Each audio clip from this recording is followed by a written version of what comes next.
Recording now. And we are live. Okay. Good evening and welcome to the meeting of the Exam Schools Admission Task Force.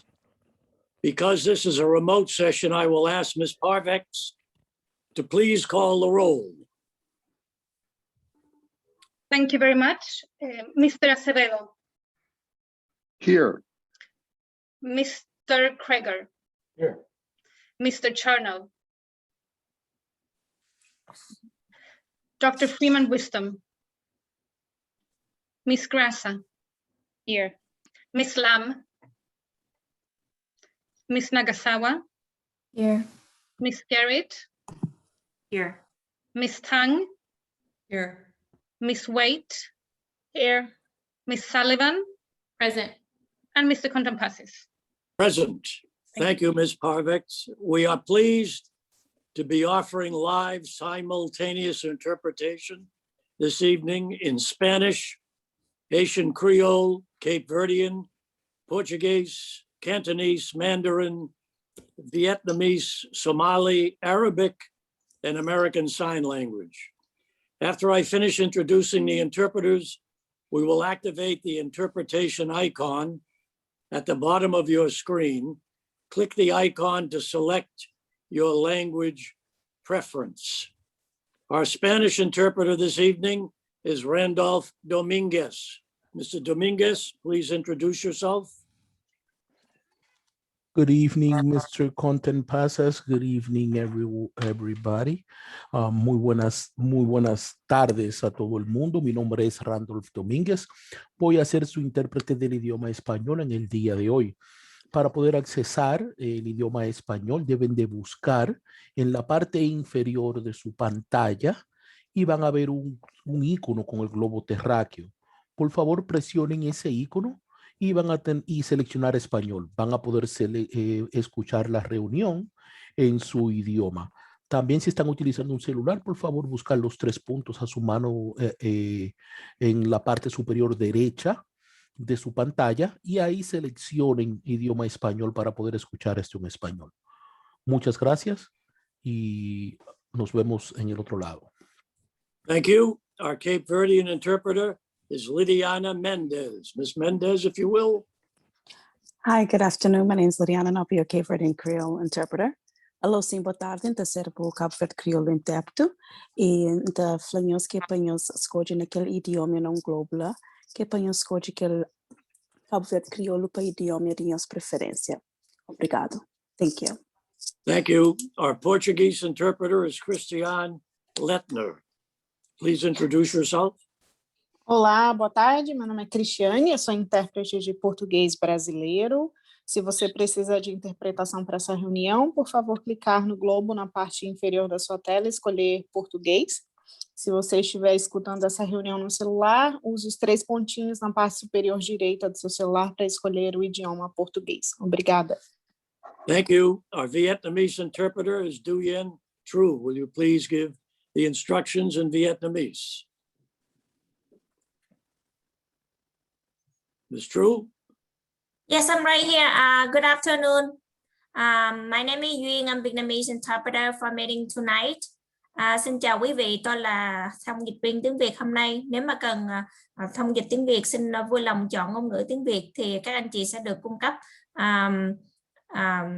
thông dịch liên tục. Xin cảm ơn. Thank you. Thank you. Our Cantonese interpreter is Anna Tse. Please give the instructions in Cantonese. Thank you. Good afternoon, everyone. My name is Anna. I'll be your Cantonese interpreter for the meeting tonight. 大家好，我係 Anna。我同 Terry 今日都會為大家翻譯，我就會提供廣東話同步翻譯嘅。你喺一陣間見到個地球儀撳落去揀 Cantonese， 咁你就會去到廣東話同步翻譯㗎啦。如果你係用手機或者係平板電腦咧，咁你就撳嗰3個點撳落去，就有更多，咁就選擇廣東話同步翻譯。唔該晒，一陣間見。Thank you so much. Thank you. Our Mandarin interpreter is Terry Yin. Thank you, Mr. Chair.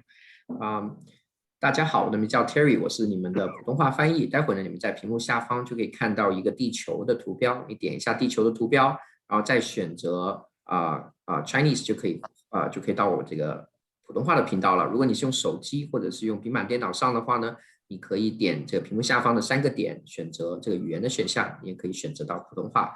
好，一会见，谢谢大家 ，Thank you。 Thank you. Our Haitian Creole interpreter is Sergio Saint Hilaire. Hi, everyone. Good evening. My name is Sergio Saint-Hilaire, Haitian Creole interpreter. Moi dis tout le monde bonjour et puis moi très content pour m'avoir nous après-midi pour me faire nous connaître que c'est moi qui a traduit pour nous et que tout ça nous a besoin de dire, nous pas besoin hésiter pour nous dire, pour nous entrer dans le système non, n'a créé un petit globe qui est en bas écran nous et puis n'a capable entrer parler avec tout ça que nous besoin dire m'a dit pour nous entrer dans la conversation. Moi remercie nous pour bonne écoute que n'a pas participation nous et moi dis nous merci beaucoup. Thank you. Our Arabic interpreter is Ahmed Al-Rubaye. Please give the Zoom instructions in Arabic. Hello everyone, my name is Ahmed Al-Rubai. I will be your Arabic interpreter today. مرحبا جميعا، أنا اسمي أحمد الربيعي، أنا مترجم اللغة العربية. إذا رغبتم بالاستماع إلى الترجمة باللغة العربية الرجاء الذهاب إلى أسفل الشاشة، ستلاحظون وجود علامة الكرة الأرضية. اضغط على علامة الكرة الأرضية، ستخرج إليك خيارات اللغات بالترجمة. اختر اللغة العربية وعندها ستتمكن من الاستماع إلى اللغة العربية. شكرا جزيلا. Thank you, sir. Thank you. Our Somali interpreter is Camilla Fartoun Jamel. Please give the Zoom instructions in Somali. Hi, good evening, everyone. How are you doing? Magacayga waa Fartuun Camila. Waxay ahay tarjumihiina. Marka waxaad iga heli kartiin gobolka oo qaybta Soomaaliga. Wixii su'aalaha qabtiin iyo shirkii isbuucii hore laga hadlayay ayaa su'aalo la iska weydiinaya. Marka halkaas aan iga tarjumaya. Marka qofka i baahan halkaas iga dhageysan kara qaybta Soomaaliga. Thank you. Thank you. We also have American Sign Language interpreters, Aaron Foley and Drew Pickameny. Thank you for assisting us this evening and welcome. Before I go any further, I'd like to remind everyone to speak at a slower pace this evening to assist our interpreters in their very important responsibility. We'll move on now to the approval of minutes from the April 27th, 2021 meeting. At this time, I would like to entertain a motion to approve the minutes as presented. Do I hear a motion? Second? I second. Thank you. All in favor by saying aye or raising their hand? All opposed? Aye. The ayes have it.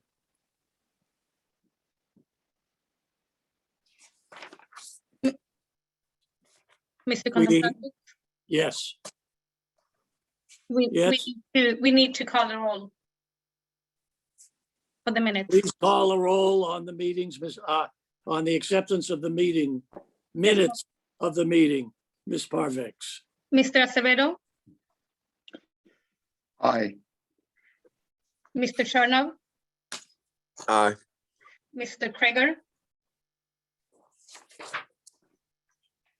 Mr. Kreger, Aye. Dr. Freeman Wisdom, Ms. Grassa, Aye. Ms. Lam, Aye. Ms. Nagasawa, Aye. Ms. Garrett, Aye. Ms. Tang, Aye. Ms. Wade, Aye. Ms. Sullivan, Ms. Sullivan, couldn't hear.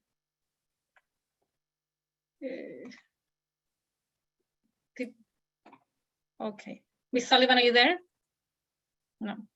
Mr. Contemplative, Yes, thank you. thank you.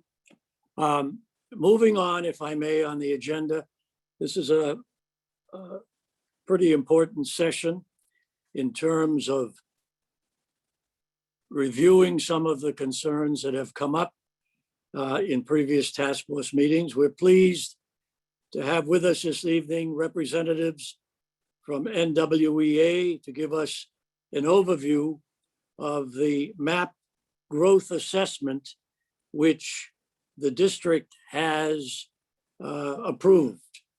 And without further ado, I trust that all of you received the email to have your questions ready. I hope you've all complied, but in any case, I'd like to move on by introducing from NWEA, Chris Minnick. Chris, if you would, please. Great, thank you, Mr. Compasas. I hope I got your name right. I appreciate that. And I just wanted to thank the committee for their work on this topic. I think it's some of the most important and obviously controversial work that we see. And so I appreciate the committee caring enough and asking us to come talk. So I'm the CEO of NWEA. We're a nonprofit organization that works in about 25% of the schools in the United States. We have international schools as well. We assess about 12 million students every year, and we work with teachers across the country to use that data to improve the instruction and help students with what they're doing in the classroom across the country. Most of our work is not related to being a high school entrance exam. Most of our work is related to kindergarten through high school, giving assessments that help students understand where they are and then move forward from that point, okay? One of the things that many districts use us for, though, is to see the amount of growth that students are making in order to make sure that they are placed in programs that they can be successful in. And so we responded to an RFP last year from the Boston Public Schools about our MAP growth assessment. It is something that's used in the Boston Public Schools already. We're proud to be partnering with Boston. And it is an assessment that measures the amount of growth a student is making over time. So I think the important part for your deliberations is if you are going to use academics as part of the criteria, using an assessment like this is one way to ensure that students have the ability to show that they can be successful in the environments that they're going to be placed in. Now, I understand that there was a lot of conversation about bias and things like that in the assessment. So I want to directly address that, and we're happy to take questions about it. I'm sure you do have questions. The written response we provided to you has the details about what we do regarding bias. And I would say we are at the top of the industry in terms of using the information we have to mitigate that bias in our assessment. The system itself has bias in it as well. And so what we would also say is that how you use this information can create bias as well. So we will work with you as closely as you would like to learn more about what we're doing in that space. I also wanted to make sure you understood that we bid on this because we wanted a different system. We don't believe our assessment should be used as the only measure or even the predominant measure in any admissions decision. However, we do believe we could partner with the school district to create a more fair system, and that's why we want to be part of this process. So, okay, slow down. Thank you. Sorry, I'll back it off a little bit.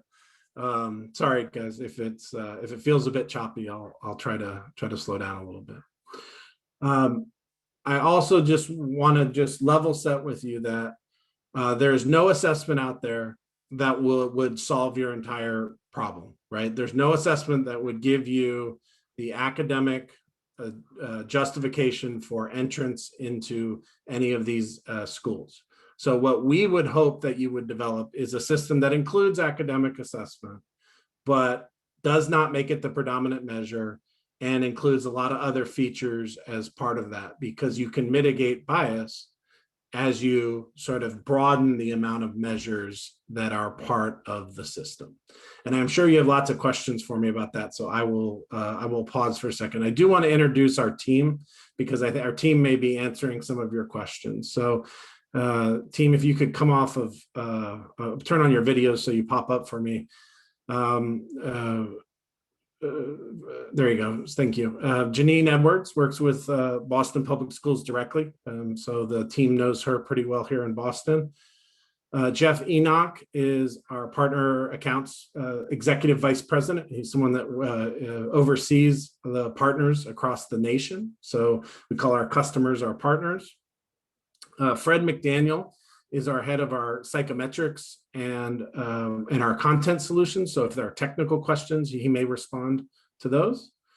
And finally, Beth Terasawa, who is our executive vice president over our research division. When one of the places that we do a lot of research for the country on bias and on things like that, and our assessment, she may be responding to some of those questions. So with that, I will try to slow down a little bit, but I do want to turn it over to whoever would lead the question and answer session here, because we're primarily here to respond to questions from you. So thank you for your time. I very much appreciate it and look forward to the questions.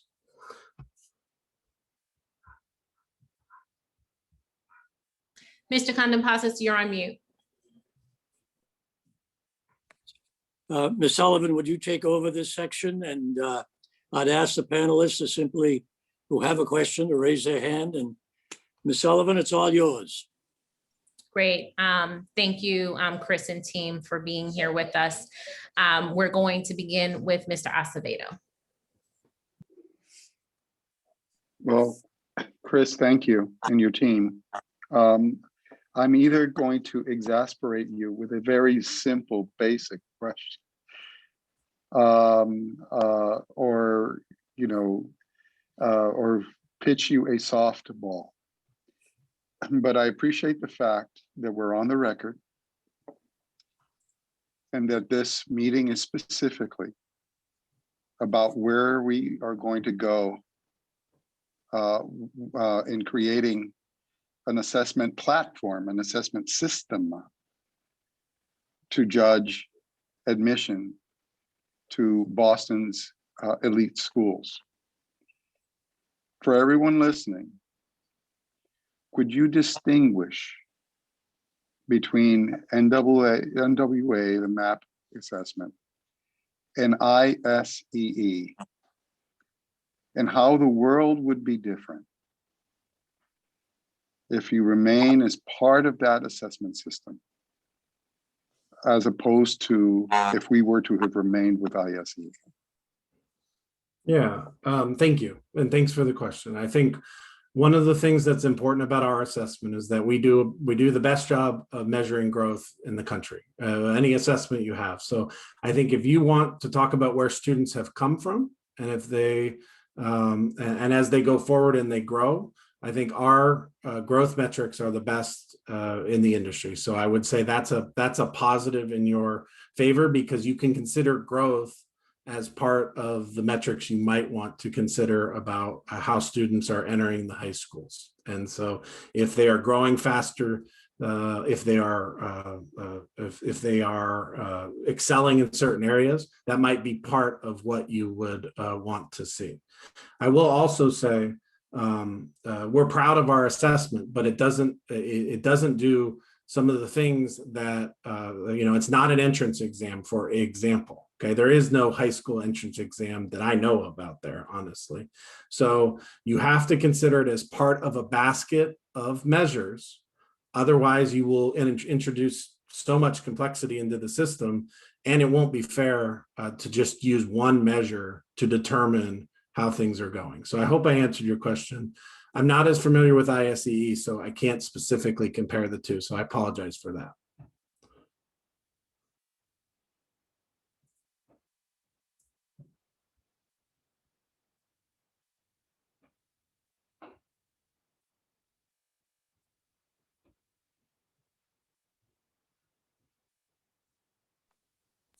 Mr. Acevedo. Yes, I'm going to actually take advantage of that space of silence and relive, now that you've brought up again, and I appreciate the necessity of having a multi-pronged assessment platform. I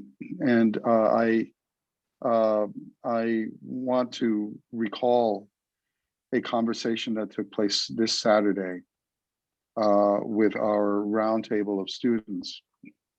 And I'll pose the question to them, to you, that I kind of posed to them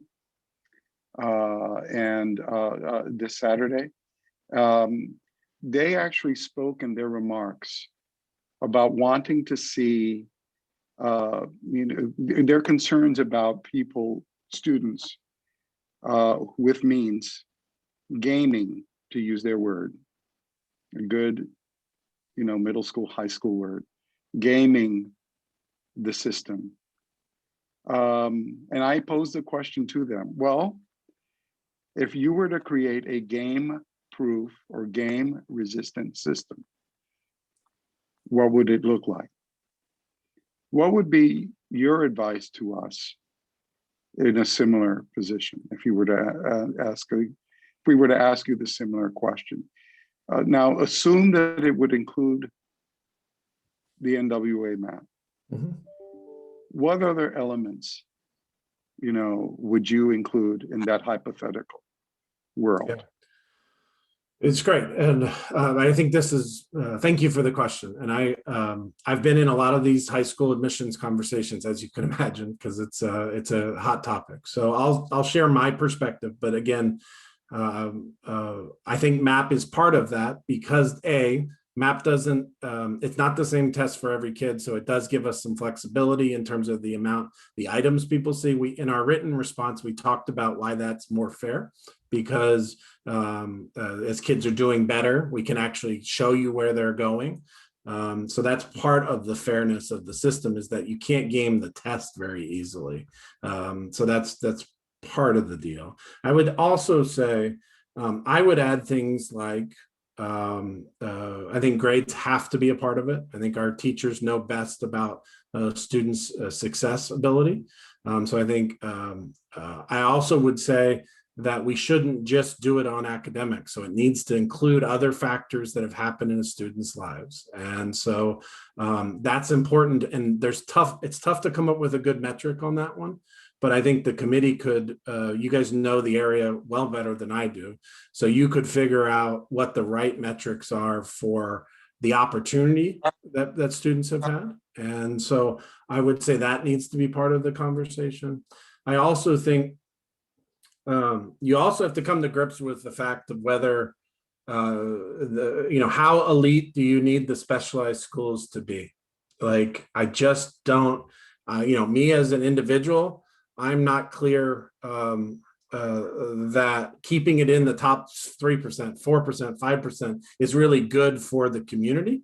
So you have to wrestle with that. I can't answer that for you. As a committee, you're gonna have to figure out what the right level of screening is, because sometimes kids, when you go, a kid in 8th grade, you're making such a big decision for their future based on, no matter how good the criteria is, we sure as heck got to make sure we protect all kids. And so I would just encourage you to think about that as you're making this decision.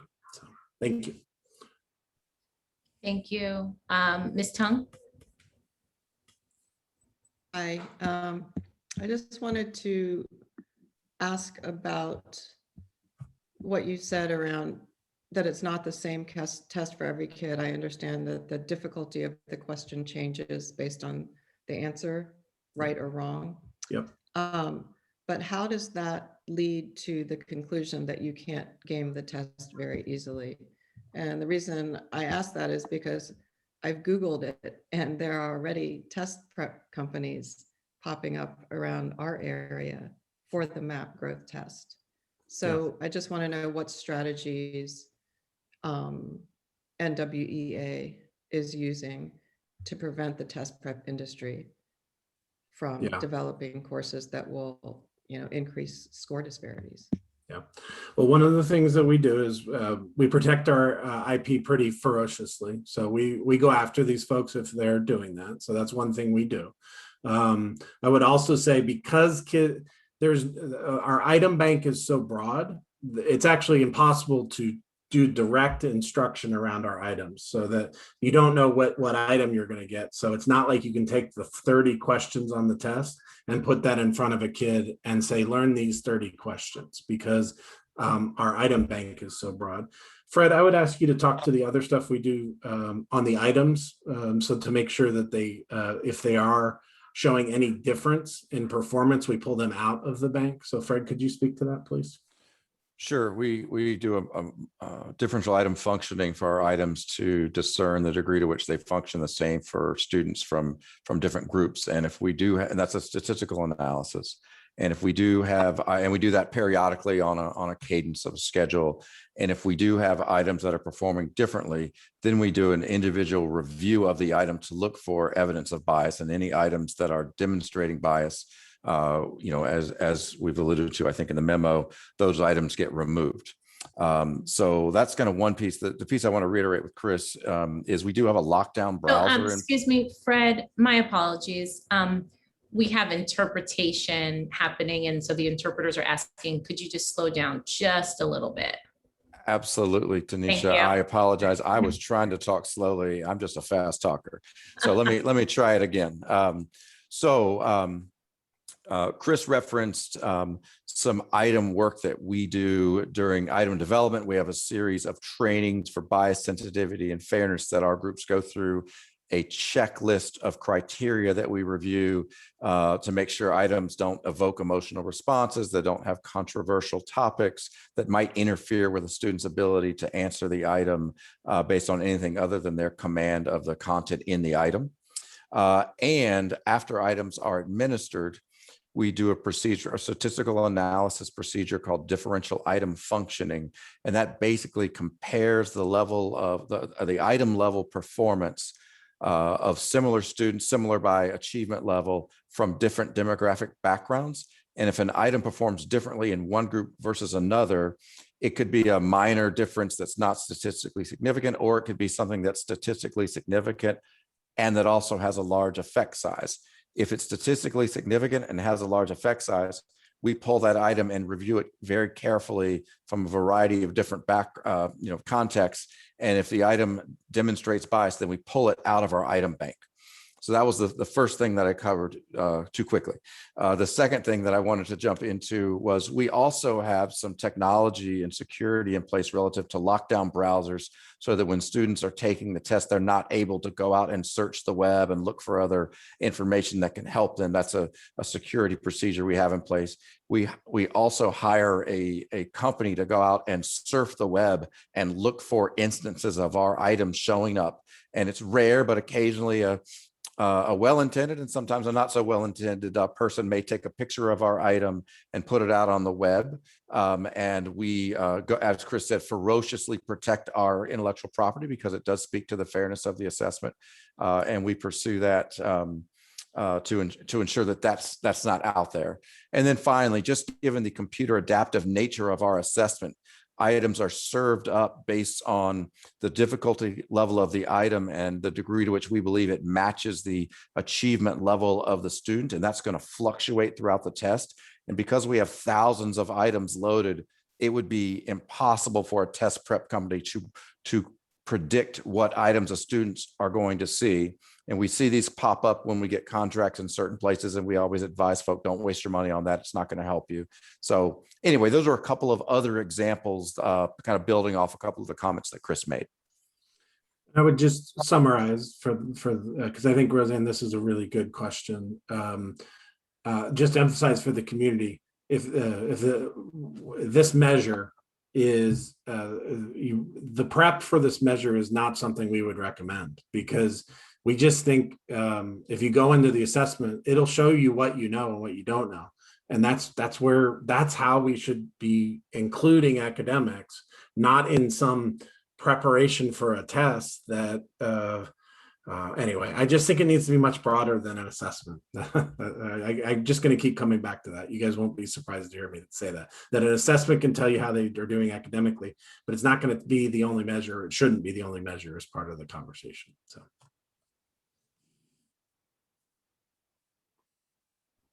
Thank you. Ms. Tung, are you? Let someone else go. I don't see any other hands raised. So at this time, do you have another question? Yes. Okay, yes. So I have a set of questions around the use of this test as a high stakes assessment. And it stems from, I'm not a psychometrician, but I understand that one of the central principles of assessment is that the assessment is used and interpreted for the purpose for which it was created. And we know from your slides and from what you said that BPS has a contract with NWEA to use the MAP growth test as a low stakes formative assessment. So I guess, you know, I'm trying to understand, are they the same test? And if so, how does that fit the first principle of test making? And if they are different, how are they different? Yeah. Yeah, I mean, I would just, I would argue that I think that purpose matters a lot in this conversation, but I don't think an assessment has to be used only for one purpose. I think there are other assessments you could choose for high school admissions, and that's something that that BPS and you guys can consider.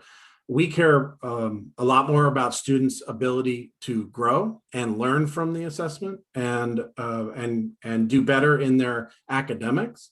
I think it's clear to me that if you're going to use an assessment to validate academics, I would use the MAP assessment because we're the best one out there. But I understand what you're saying is like, hey, the formative purpose might conflict with this entrance exam purpose. If that's the case, that's a decision you all have to make in terms of your recommendation. But I think it is valid for both purposes. They may conflict in certain points of time, and that's something that the district will have to wrestle with. But it is valid for both purposes. But again, if you use it as the only measure, then there's no assessment that would be valid for that. I mean, there's just not. So I think you need to think about how do you have a bucket of measures that gives you what you need, that includes academic measures, because it's unfair to students, in my opinion, to put them in situations where they would be underprepared academically to be successful. So. Thank you. Ms. Garrett and then Mr. Kreger. Thank you, Ms. Sullivan. I mean, a question picks up right where Mr. Minnick just left off around under preparation and just our concern around wanting to make sure that students who are embarking on an accelerated course of study are somewhere relative to grade level. And while we certainly agree that teachers are the closest to students and absolutely know them best, we've also experienced around the city of Boston with up to 100 feeder schools that there can be very different assessments and measures and grading. Do you feel comfortable or confident in the MAP test's ability to assess whether a student is doing grade level skills and content in ELA and math as relative to Massachusetts standards? Yeah, we're confident about that. And in our written response, you'll see that it's aligned to the MCAS standards and we can produce that. That's the heart of what we do. So, yes. Thank you. Mr. Kreger and then Ms. Grassa. Thank you, Mr. Minnick, and thanks to your team for being here with us tonight. I wanted to follow up on your earlier comment that perhaps the MAP could measure growth as a means for one factor, perhaps among many, in admitting students to the exam school. And I want to remind you of our context here in Boston, where not only do we have a host of Boston public schools, but a number of our city's students are served at charter schools, parochial schools, private schools, some of which indeed employ MAP growth, some of which do not. And I want to understand how growth could be used instead of perhaps the static achievement level. I would assume that a student would have to take the test twice to indeed demonstrate growth. right? Yes. And so I'd like you to just kind of walk through a way that we could use growth as a factor if only some of our students have to take the MAP. Yeah. Well, thank you for that context. That obviously creates a conundrum for you.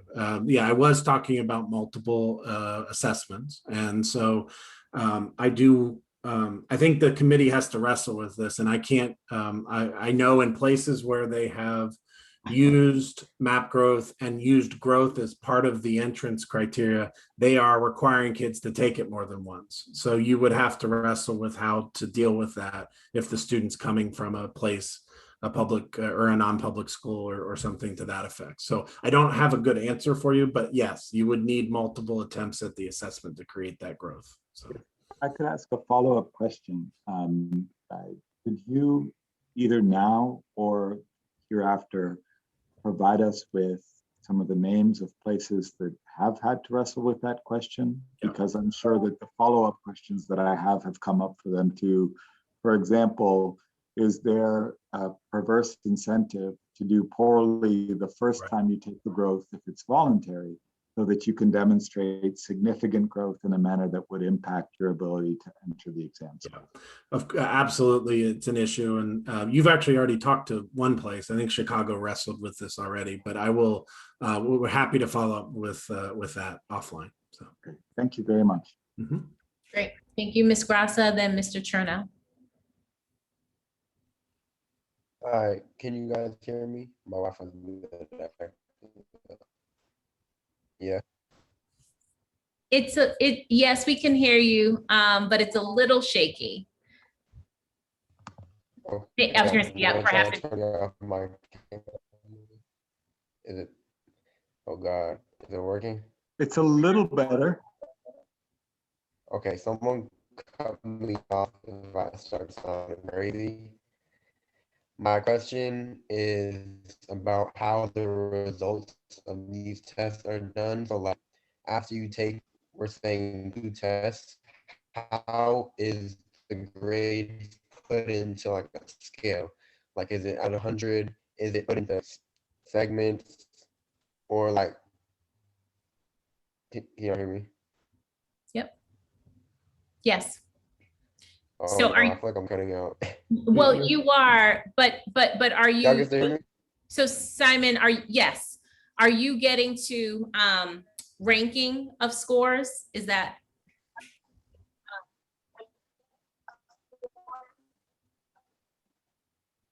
Yeah.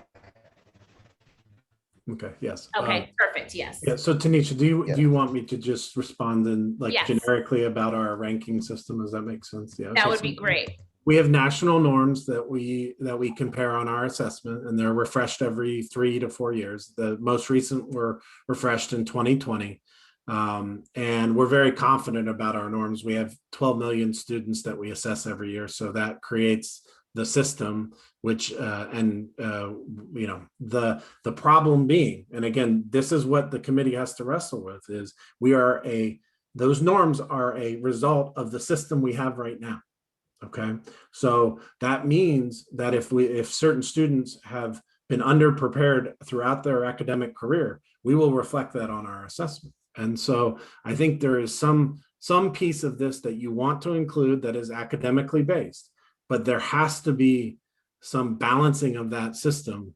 And I think that's the committee's charge. And so I would argue that that some approach that combines academic measures with these other measures that would balance for academic measures, balance for the opportunity to be at these levels, is something that you would want to step forward for. You know, it's not, you know, we give a lot of assessments, but what we are about is school improvement, system improvement, and getting better for all students. And that's why this is a tougher conversation, because frankly, you have to decide how you want assessment to be used first, and then you can decide, like, all right, you have the best, you know, in us, you have the best assessment in terms of growth. So I think you can be comfortable that you will have a good measure there. But you have to decide how much weighting you want to place on the academics versus other topics.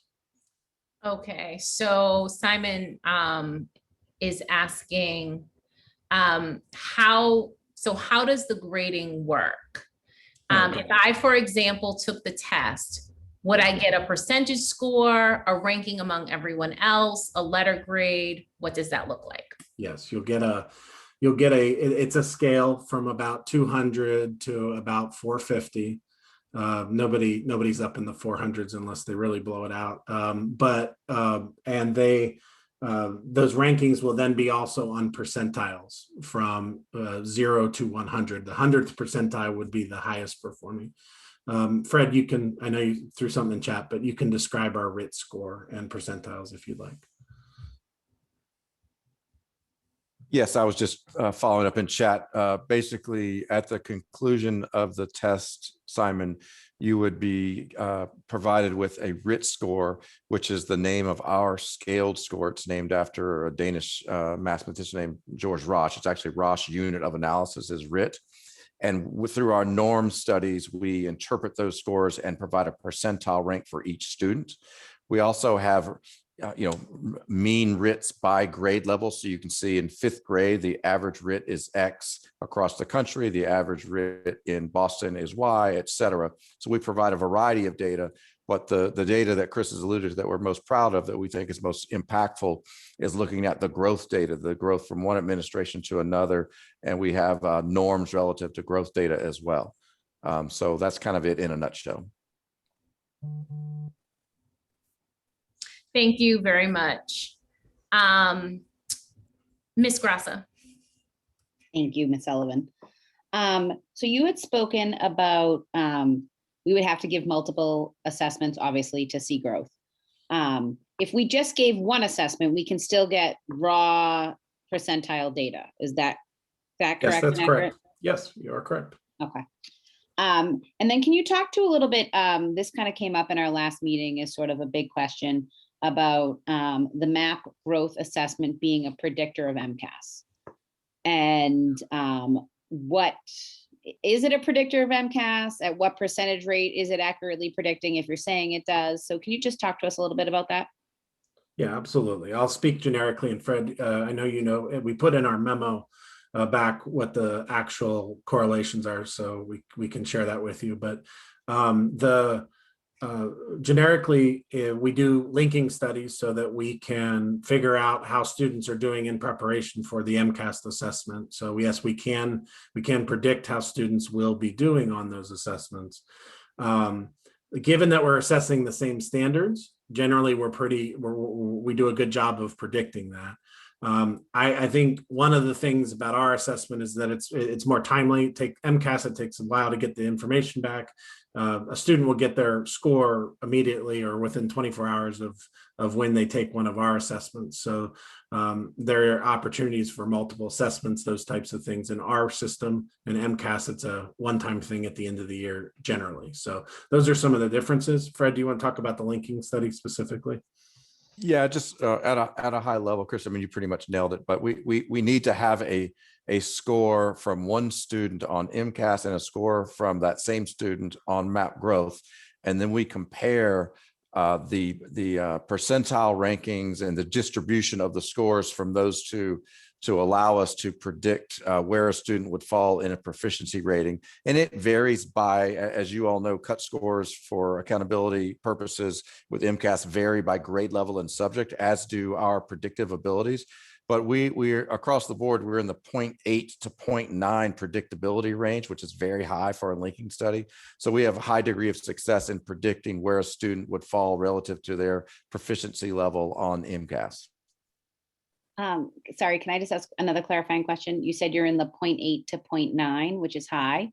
Is that a scale out of 0 to 1? Yes. Thank you. Great. Thank you very much. Mr. Contampasis.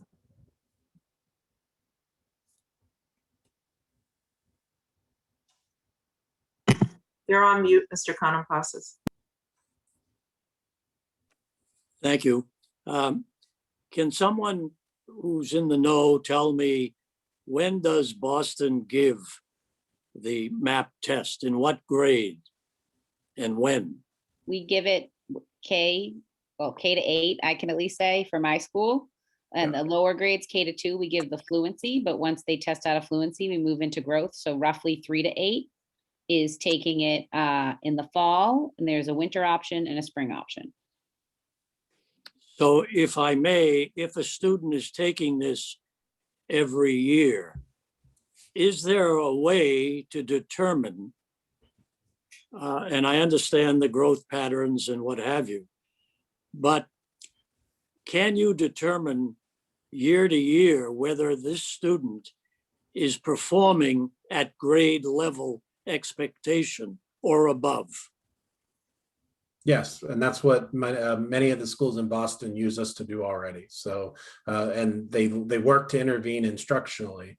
You know, this in most schools, and it sounds like Ms. Grassa has experience with that. So I'm happy for you to talk about that if you would like. But I know in most of the schools we work in, they're working with students individually about how do you get back, or how do you excel from where you are. And that's why I mentioned growth earlier, is that we care a lot about growth. That's sort of what we're built off of.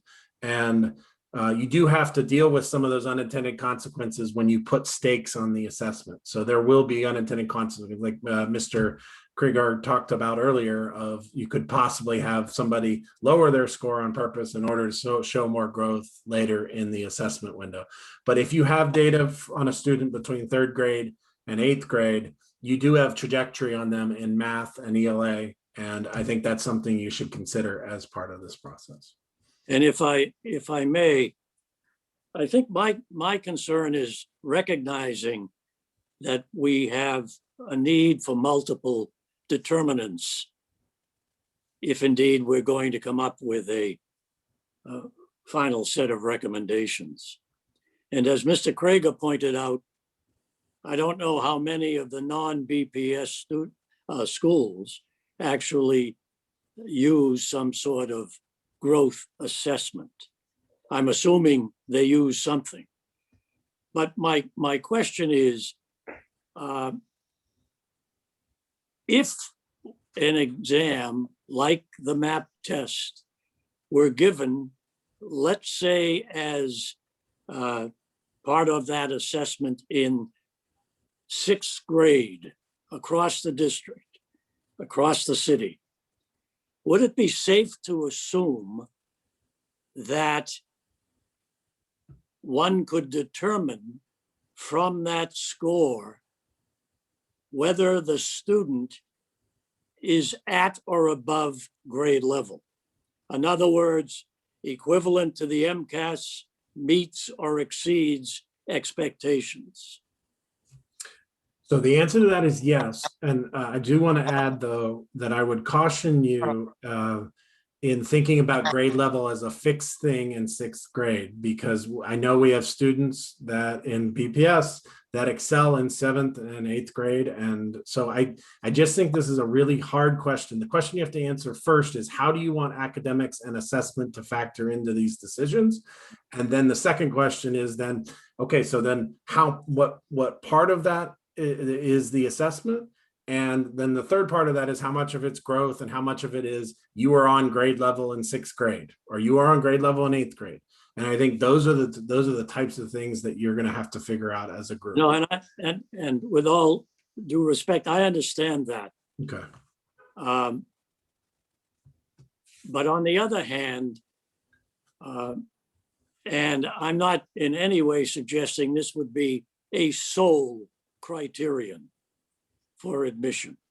Mm-hmm. The problem from my perspective is that a lot of the other factors that would be included, whatever they may result in, are mostly subjective. What I'm asking is, can we determine the readiness of the applicant pool, assuming we accept a recommendation that they must be at grade or above at the time they're seeking admission? Yes, and it has a lot to do with their education in grades kindergarten through 5th grade, but yes. Understood. Thank you. So thank you for that. So actually, I just want to just follow up here, just make sure that I'm clear. So Chris, are you comfortable? Let me actually back up even further. As part of the admissions process for these schools, we have historically, the district has historically, as you know, used both an assessment and grades, right? And the assessment that was previously used, what we heard from that test maker was concern about that assessment being used as part of the criteria for admissions. So I just want to make sure that I'm clear in what I think I hear you saying. Would you, if we were to have an assessment as part of the selection process, do you feel as if this assessment would be an appropriate one to use? Yes, 100% I can say yes.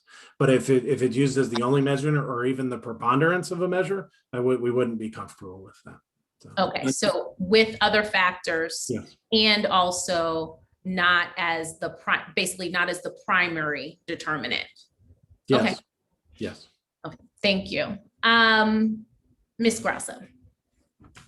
Hi, thank you. Sorry, I have a bunch of little follow-ups. I want to I give MAP at my school, so I certainly know a bit about it. Is there if we were going to use this as an entrance exam into a selective school, is there a window when we would want to have it? I know there are mapped windows of when you give an assessment and sort of if it falls within a particular grade level. I'm going to use quotes on that. So is there like a particular window that would need to happen in? I don't think we would prescribe that to you. I think you need to think about your timing in terms of admissions and things like that. But if you're going to use growth, you need to make sure it's a period of time that we would have our growth norms, so you could see if students are exceeding what average growth looks like at that point. I think growth brings in some more complications, but we're happy to talk to you about that more specifically if you got to that point where you wanted to include that. But that's only if we use a growth measure. We can That's still correct. use the growth assessment without Yep. using a growth measure. Yeah, that's Okay. correct. Yes, that's So correct. so actually, Ms. Grassa, just for the benefit of everyone who's listening in, could you, or actually NWEA, Chris or Fred, could one of you kind of explain the difference between what using what Ms. Grassa mentioned about a growth, using it as a growth measure? Yeah, I can. Thank you. So, our primary objective is to measure where students started from, and that's why we give multiple assessments. Is they start in a certain place and they end in a certain place, and that's the growth measure. But we also, in our assessment, we also give as we talked about earlier, a scale score and a percentile. And so that's the achievement measure is what we call it. And so in most assessments that you would, and probably the previous assessment that you used, they were using percentiles in the achievement measure to rank students. And that's still something you could do with our assessment. Again, I would encourage you to look at growth as part of it, but it does introduce complications because it depends on where a student starts from, and then where they would end would be part of it. So you can use growth and achievement together, and that's actually what we would recommend. And what would that, I'm sorry, Ms. Grassa, can I just, since we're here, I don't want to lose this point. What would that look like if they were used together? Yeah, so growth could be, for example, from the beginning of 7th grade to the end of 8th grade, a student grew in the 75th percentile, let's say, for example. That means they beat 3/4 of the other students in the amount they grew during that period of time. but they could already be at the 98th percentile in overall performance for their grade level. And so if you use those two dynamics together, you could see that if a student was growing more than other kids, maybe they should be given some, maybe that should be part of an admissions criteria. But you would also maybe pair that with overall performance, which is achievement, and that could be at a different place. For example, high performing kid that's growing a lot, or a lower performing kid that's growing a lot. Those are all things you should take into account as part of the admissions process. Thank you. I appreciate you taking the moment to explain that. I'm mindful that we have, several members of the community watching who aren't able to ask questions. So I'm also trying to think of questions to make sure that we're bringing everybody along in the conversation that others might have out there. So thank you for that pause. Ms. Grassa, thank you. No, ditto, Tanisha. I'm asking some more of these questions to clarify in that way. So if we used a growth measure as part of our entrance into a selective school, I understand we have to give 2 tests. I think can we give a test at the end of 5th grade and the beginning of 6th grade?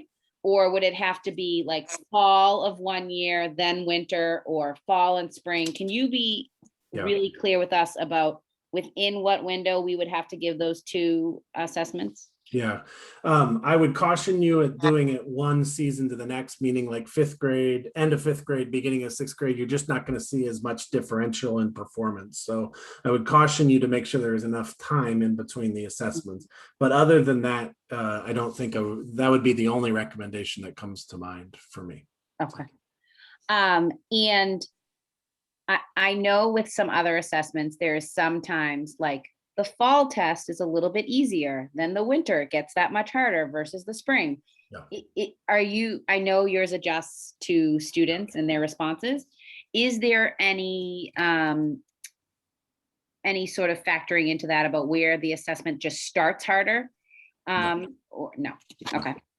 And last but not least, my question is, if we chose the MAP assessment, and we had a group of children in the city of Boston who needed to take this assessment, we would be able to give this as a one-off assessment to children who are not in the Boston Public Schools. Correct, but you would, the growth piece will be hard, as we already pointed out. If we don't use a growth measure, That's right. Either if we did a growth measure or either or. Yeah, that's right. Okay. Yeah. Mhm. That's right. Thank you. That's it. Sorry, just wanted to get all those out. Great, excellent. Mr. Acevedo. Yes, Chris, you've alluded to the MAP test being used as part of other assessment platforms in the country. Again, our decision will be what we do here, obviously. But are you aware of other jurisdictions, other cities, other communities that have employed multiple applications or multiple tests of the MAP growth to assess for growth, and a little bit about their practices? Yeah, I'll have to go back. Again, I don't know exactly CPS's model, but I know that they had 2 assessments that they were using that included MAP and then something else as well. I think the practice around growth is an interesting one, and I don't know that. I think most places have used. I'll just say this: I know most places use achievement more than growth, meaning that they because of the challenges with multiple attempts at the assessment and those types of things. Generally, districts opt for, let's just rank kids, and then maybe we throw other factors in, and that's what we go with. I would encourage Boston to think about growth, because I think it can be used effectively, especially if students are performing or growing faster than other students. I think that's something that should be considered. But I know it's harder. I'll just say that it's harder than just doing the achievement ranking. And the practices piece, I mean, I think you guys are charting some new territory here, and I'm proud that we're part of this conversation, because I think this last hour has been a very thoughtful conversation. It seems like you're digging into the right issues. So thanks for allowing us to be part of it. Thank you. Mr. Acevedo, you all set? Okay, Ms. Garrett. Thank you. I think the growth is a really interesting topic. I think it's especially complicated when we've also been really passionate about issues of access, especially for students for whom it may be a challenge to test. You know, we do have students before COVID, for the first time, we were able to administer the previous test during the school day. And that was a positive move in direction, but we still have many students who attend places like charter schools, et cetera, where, you know, being able to get to an exam twice could potentially eliminate folks. So I guess one question would be, and maybe this is more for our data team to figure out, but could there be a model where there's an absolute, and then for the students for whom growth data is available, it could factor in if there, but you know, there could be an alternate option for students who don't have that opportunity. I'm just concerned about students who may move into the city after the first time it's administered, or students recently arriving from another country who don't have an opportunity to take something twice but are still eligible. So I'm just wondering about that. And then the next question is just for folks who don't have familiarity with the exam. Is there an approximate length of time that students are sitting for the test? Yeah.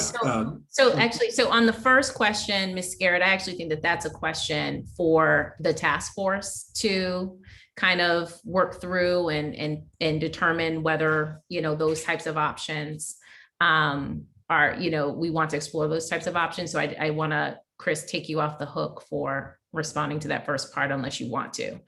I more meant it from a technical perspective, Ms. Sullivan, like would the score be able to factor in both from a, maybe more from Fred's perspective, not a should we, but I totally understand we don't have to.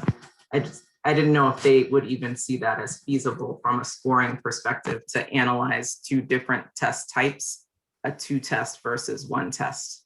You know what I mean? Like, would Ms. Sullivan, I'm happy for you to take me off the. Yeah, no, I mean, if there's a technical answer to that, that's super great. I do still think it's something for us to explore, you know, with BPS as well, in terms of what they might be able to do. But it'd be great to hear. And Ms. Sullivan, if you want to take me off the hook on any question, I'm really okay with that. I can take you off the hook. It's totally fine. I just didn't want us to explore it and then NWEA say we don't actually think those two types could be used in relation to each other. So yeah. Okay. So yeah, let me just I'll do the easy one first. It's between 60 and 75 minutes assessment. So about an hour, just over an hour for most students. It is not timed. It is not timed.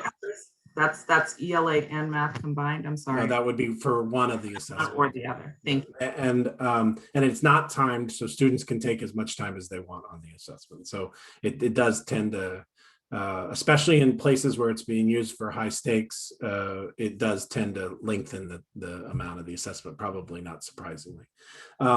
On the technical issue, I think we would be willing to sit with you and talk about that. I think it's hard without 2 data points to get growth in any sort of way. So I'm not sure what the proxy would be for growth.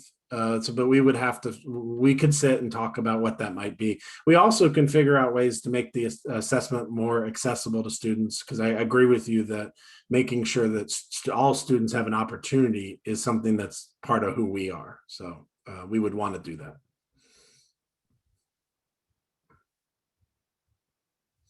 Ms. Garrett? No, I'm trying to figure out how to lower my hand. I'm sorry. Oh, I think I can help you with that. Okay, there you go. Ms. Tong.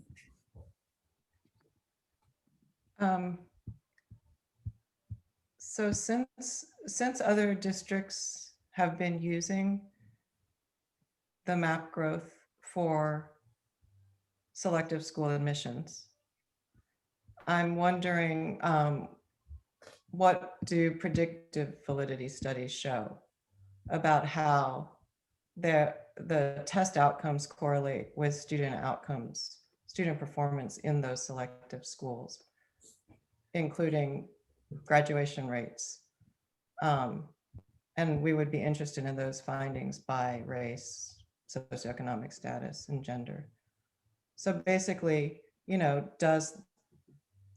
do you know how the MAP growth test adds to the prediction of sixth grade GPA after correcting for income, parent education, race, ethnicity, etc.? Yeah, I appreciate the question. I will have to go back to the districts because the districts would be the ones that have looked at that. We have not looked at it systematically. So that would be an open question for us. So we responded to that, I think, in our written response as well, with a similar response. And so I'm happy to talk more about what you're looking for. I don't think we have it off the top of our head. So we got to go back to the district. So districts might have done predictive validity studies, but you don't know what they showed. We don't have predictive. Again, you talked about perfect purpose of assessment earlier. In most of our places, we're being used for improvement of instruction, and we also can be used in terms of a normative measure. There's not predictive validity studies on any high school entrance exam that I know of. So, I would be interested in seeing those if you have those. So even though Chicago, Nashville, I think there's a school in Michigan that have been using the MAP growth test, we don't know whether it works for selective school admissions. I didn't say that.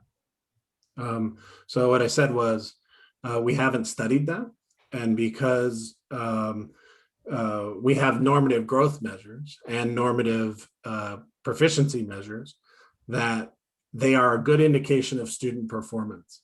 I think you can balance out some of these other uncertainties by adding other measures to the box. So the challenge that's ahead of you is that any assessment you pick for this purpose will have the same answer around this, which is we can look at that as we go in the future, but there is no high school assessment that I know of that has done that type of study. It's mostly done in higher ed. So.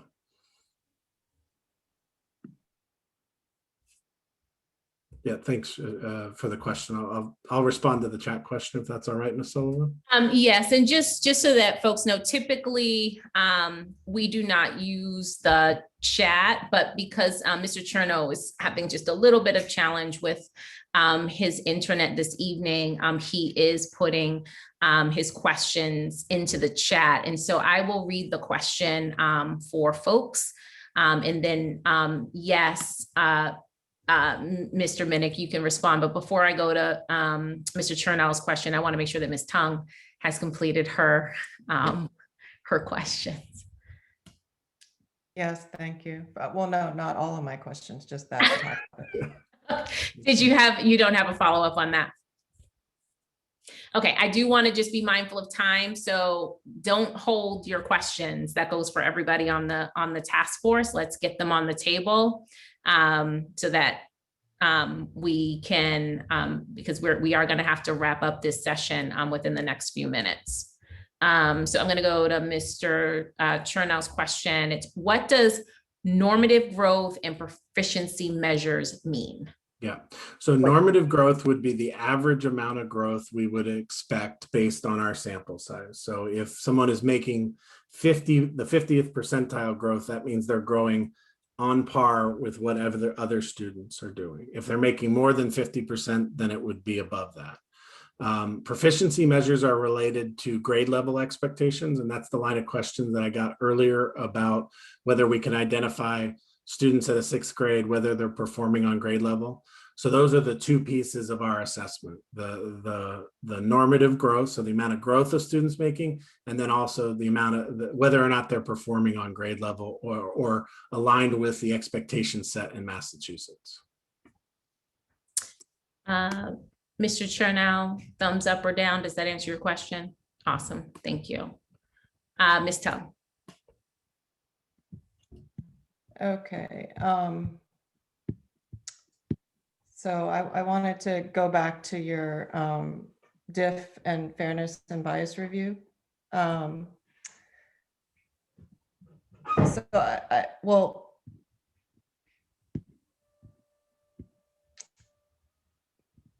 how do you, so you have this huge test bank.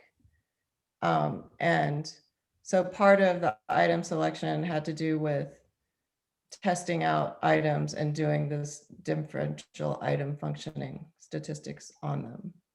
And then you kept some. What other item selection processes besides diff have you used to mitigate disparate impact by race, socioeconomic status, and gender? You know, you mentioned robust standards aligned item bank in last week's slideshow. So just would love to see the evidence that you've selected items with the smallest disparities by the various groups. Great. I think that's we will get, I mean, so we have more specifics than we can just talk about. So we will show you that. Fred, do you want to talk about what's in that memo in terms of the amount of work we do on the individual item, please? Sure. So just to back up, Ms. Tung, all of our item writers are vetted and trained in bias, in sensitivity, and in fairness prior to writing items for us. They go through our training, and our training has been reviewed by external third-party agencies that specialize in those. So we really grounded in training. We provide them with checklist tools to intentionally, proactively check for certain things relative to ensuring that an item is fair. Things like an item should not focus on contemporary religious or political issues, require prior knowledge or specialized knowledge, favor students from a particular language community, from a certain cultural background, et cetera, et cetera. There's a long list of those things. So just in the item writing process, we conduct those elements. We then do the statistical analysis to determine, are the items actually performing differently for different subgroups? And the most recent statistical analysis that's referenced in the memo that we actually have completed the analysis, and now we're doing the follow-on review. I think there were 2,000 of the most commonly used items per grade level, per subject and per grade level. And so there's thousands and thousands of items that have gone through the statistical review. The statistics, as you'll see in the memo, show a very, very, very high percentage of items are not demonstrating diff. A few demonstrate differential item functioning at a level that's a threshold below statistical significance. And then there's a much smaller percent that show differential item functioning. Sometimes the item functions in favor of the focus group, which is typically a minority group, and sometimes it focuses, it shows favor in the reference group or the comparison group, which traditionally would be a majority group. When we have an instance where items have demonstrated that differential item functioning in a statistically significant manner that has a certain level of effect size, then we pull those items and physically review them against biased checklists to ensure that they are that whatever is causing that difference isn't anything related to bias. And if we have any question about that, we pull the items from our assessment. Now, independently of that, just real quickly, we do have a sensitivity and bias panel made up of external panelists that are brought in from different backgrounds, different language, different specializations, representing different cultures, that review the passages that are included in all of our reading items from which we ask questions. And so we have that independent review in advance. And we also, over the last about 8 years, we've made a real big push to make sure we have passages that are representative of diverse authors across the country as well. So we also attend to that. So those are a couple of examples in addition to the specific statistical analysis that we referenced earlier. And Fred, you just talked too fast. You got to slow down, okay? My apologies. Sorry. So I think diff is like confirmation bias. So what I mean by that from a layperson's perspective is that we live in a society where there are many gaps in opportunity for different groups. And those are cemented by test scores. And what diff does is say if an item, correct answers on an item by group don't match how they do on the test overall as a group, then the question is reviewed. So do you see what I'm saying? Like if you could share mean group scores, you know, the bell curve or whatever by group, can you share those with us for your test? And can you share with us like item level data from a representative sample of your items so that we can look at disparate impact? Item level data would be a massive amount of data given the tens of thousands of items that we have, and the manner in which they're distributed to students is so varied. So it's very different than a traditional assessment in that regard. I would have to check with our psychometricians regarding availability of data and distributions, and you know, really, I want to really understand the question you're trying to answer. Diff is the industry standard for examining, you know, bias in item performance at the item level, and so you know, maybe I could better understand the question you're trying to answer. We could see what we can do to provide that information. I'm trying to understand what other disparity reduction measures you use to select your items, and I'm also interested in differences in group mean scores by race, gender, SES, ELL. I want to know, right? I want to know how kids do on the map growth now, to see what opportunity gaps you all have documented for your test. Yeah. Beth, do you want to talk about some of the research we've done in terms of the differences in performance? Because I think this is that does drive into what she's talking about.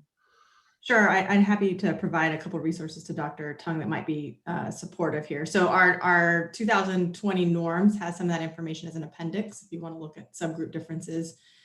We also have done quite a bit of work in collaboration with different entities to look at achievement patterns over time and by different racial groups and performance. So Dr. Kufeld and Doug Downey out of Ohio State, so we can send those papers after this. We've also, and this is forthcoming, we have some work in partnership with the National Urban League that will come out in about 2 weeks that talks about the impacts of COVID differentially by different subpopulations, and using our assessment as one of the outcome measures to look within racial groups as well. So not centering whiteness as the comparison group, but actually looking across BIPOC communities and within their own measures. And so really excited to share that work and happy to do so in about 2 weeks when we're outside of embargo. But in the short term, I'll send those other pieces. So do you understand what I'm asking? So you send the relevant evidence?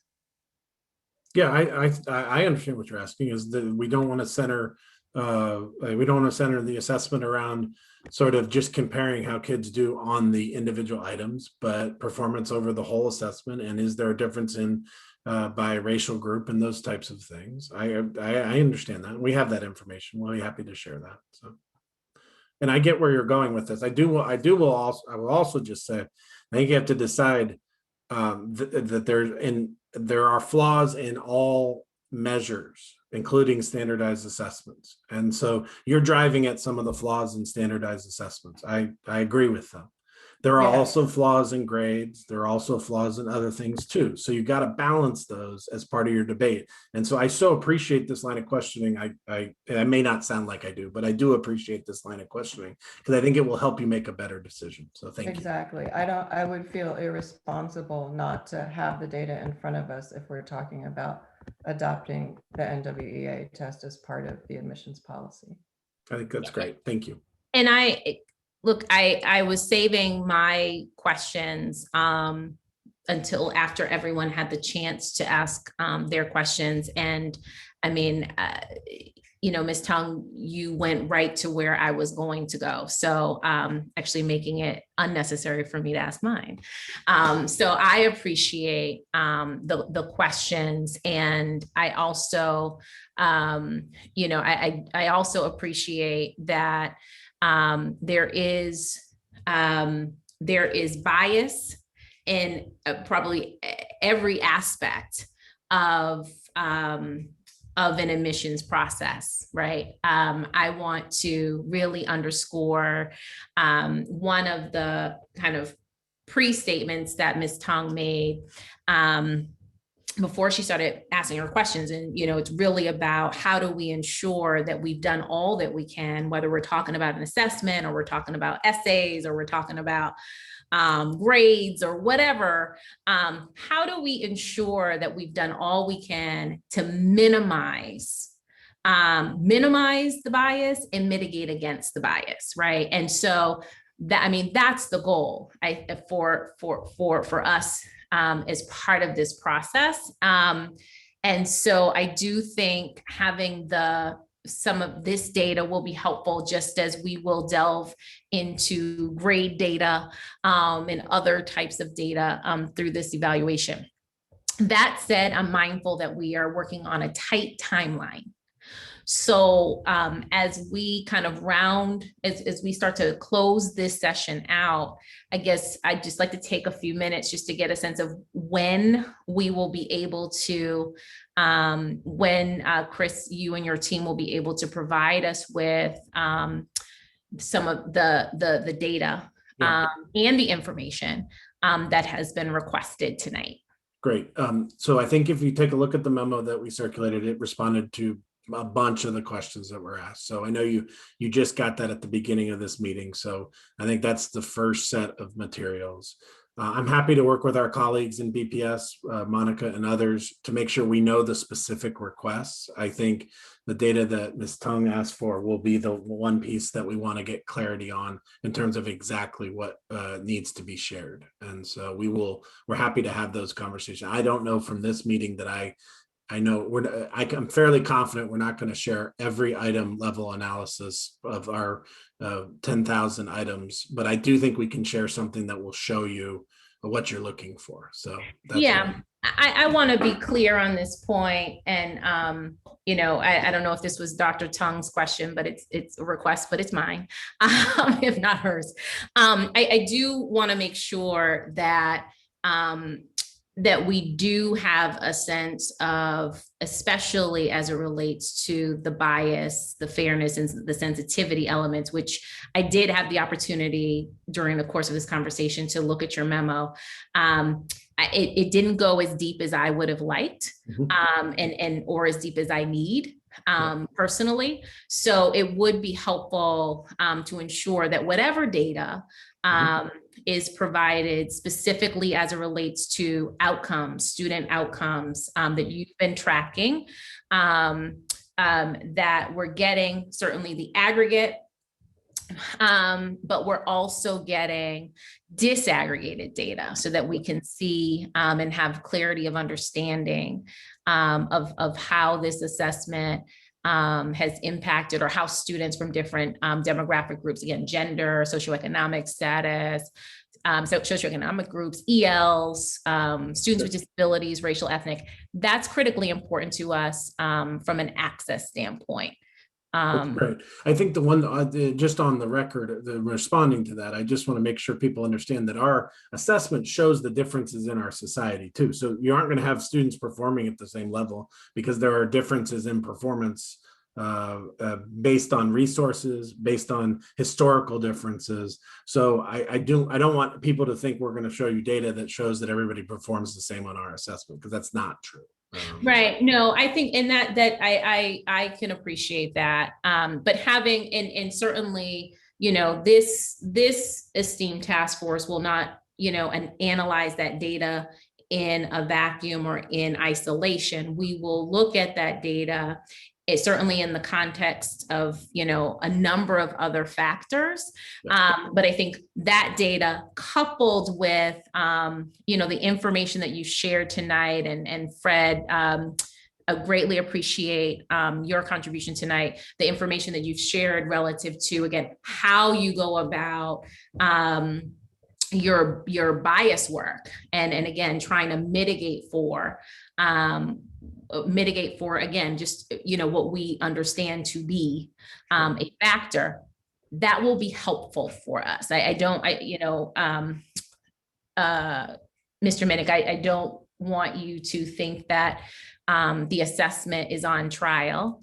It is not, not tonight, but truly trying to just, as we're trying to make, the best decision and come up with the best recommendation we can for our city, we just want to make sure that that we understand, and that if we are making a decision if we do make the decision to use an assessment, and if we do make the decision to use this assessment, we want to be able to communicate to the city of Boston why, and also help the city understand, how we have tried to mitigate for some of these factors that we're mindful of. It's great. And just one, to be on the record, the most important thing that we want to do in Boston is help your kids K through 8 be ready to be successful in high school. That's the thing we care more about. Using this assessment as a measure at the end. I'm here today to talk about that, but our partnership in Boston is much broader than that. And we're proud to be partnering to help students do better in school in Boston. So excellent. No, thank you. Again, I know Mr. Contreras' hand is up, but before I turn it over to him, and we close out this particular segment.